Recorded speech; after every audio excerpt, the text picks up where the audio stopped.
Rain showers and some storms starting to spread out across Home Team Interactive radar. Will it affect your hometown? I'll tell you coming up.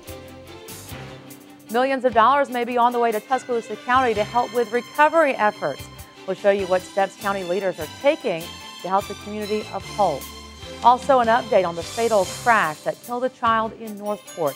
Her parents' attorneys are speaking out about the case. We're glad you're with us tonight. I'm Lynn Brooks. And I'm John Huddleston, sitting in tonight for Terry Brewer. Topping our news tonight, a new push for storm recovery in the Tuscaloosa County community of Holt. County leaders are asking for millions of dollars from the federal government to help the area move forward. That is right, and details now in our top story. According to Tuscaloosa County Probate Judge Hardy McCollum, the county is now applying for grants for around $6 million. McCollum saying the money would be used for infrastructure, streets, sewer, water, and lighting improvements. He says they're competing with other areas that were affected by the April 27th tornadoes. As you know, we have a long-term recovery plan that was developed in Holt by the citizens of Holt, and one of the highest priorities was infrastructure improvement, and that's where we're placing a great deal of our emphasis at this point. McCollum says they hope to find out soon if Tuscaloosa County will be awarded those grants. The latest now in the investigation of the fatal car crash that killed a child in Northport. Haley Burkes' parents have now filed a civil suits against the suspect, Danny Ray Smith. Now, as we have reported, the crash happened Saturday after the Tuscaloosa Regional Air Show. Haley Burkes, her mother, and sister were all injured. Haley later died. Danny Ray Smith was arrested and charged with vehicular homicide, driving under the influence, assault, and leaving the scene of an accident. On Wednesday, Burkes' parents filed two separate suits against Smith.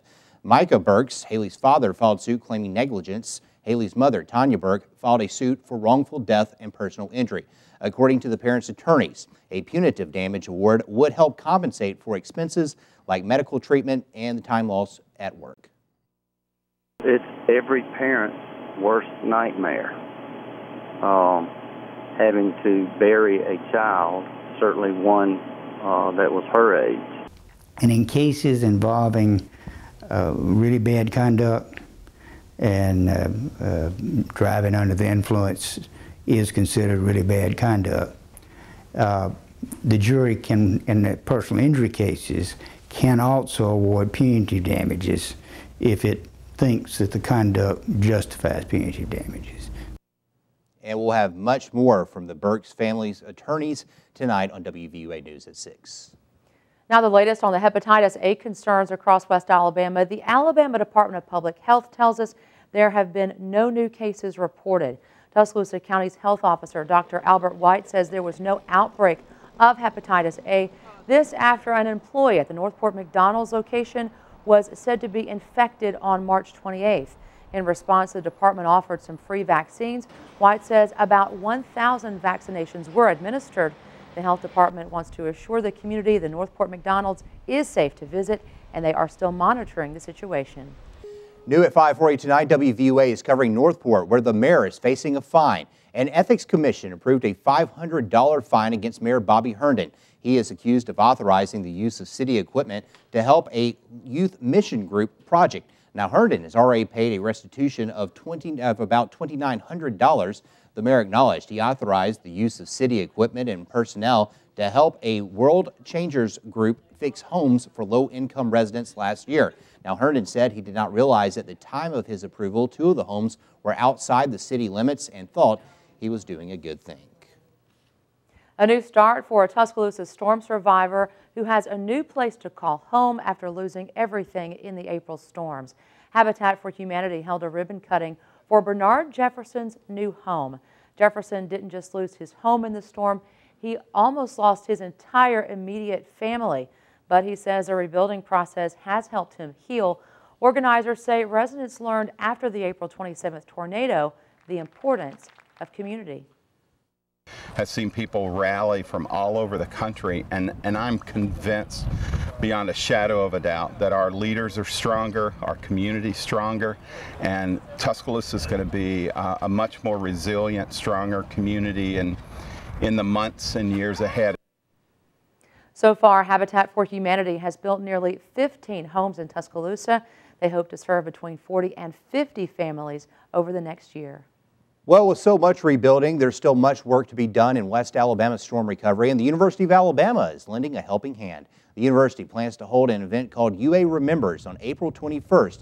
According to the university, it will be a day of service as a time to remember the first milestone of the April 27th tornado.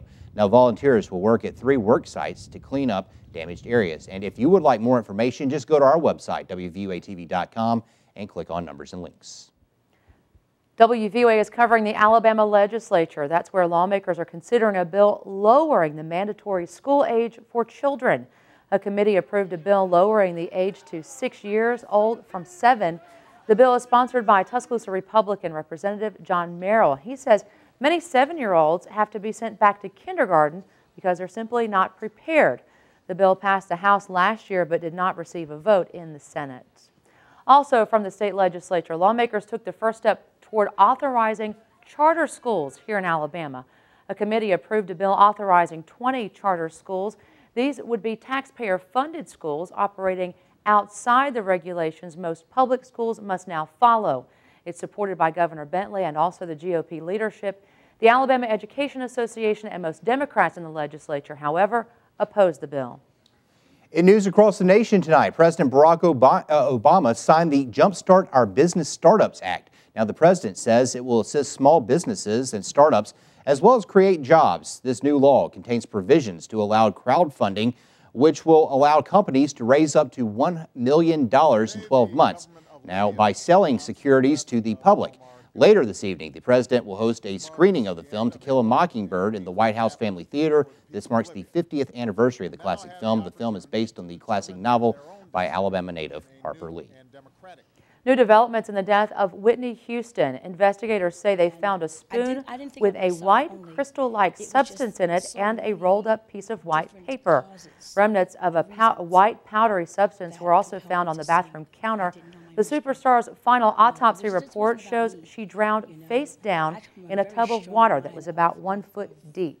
The Los Angeles County coroner says heart disease and cocaine use were both contributing factors. Her death has been ruled an accidental drowning. If you're looking for a way to start your Easter celebrations, you may want to go out to Mount Olive Baptist Church. Yeah, Lynn, they are planning to bring the Easter story to life. The congregation has built scenes and actors will portray what happened to Jesus from the Last Supper all the way through his ascension into heaven. Now, you don't even have to get out of your car to enjoy this event. The drive-through consists of 8 different scenes. It will take place Friday and Saturday starting at dusk at Mount Olive Baptist Church. And taking a look at Home Team Interactive Radar, we've got a significant weather advisory for Pickens County and a severe thunderstorm warning for Marion, Lamar, and Fayette. That's all moving to the east. I'll tell you where it'll head next, coming up in Home Team Weather. Plus, preventing child abuse. Parenting can be very stressful and leave you wondering what to do, but there is a place to turn for help, and it's just a phone call away. Details are coming up. Also still to come tonight, Nick Saban says the goal for Alabama football players in practice should always be the same. Gary Harris will have that story a little bit later on in Alabama's Home Team Sports.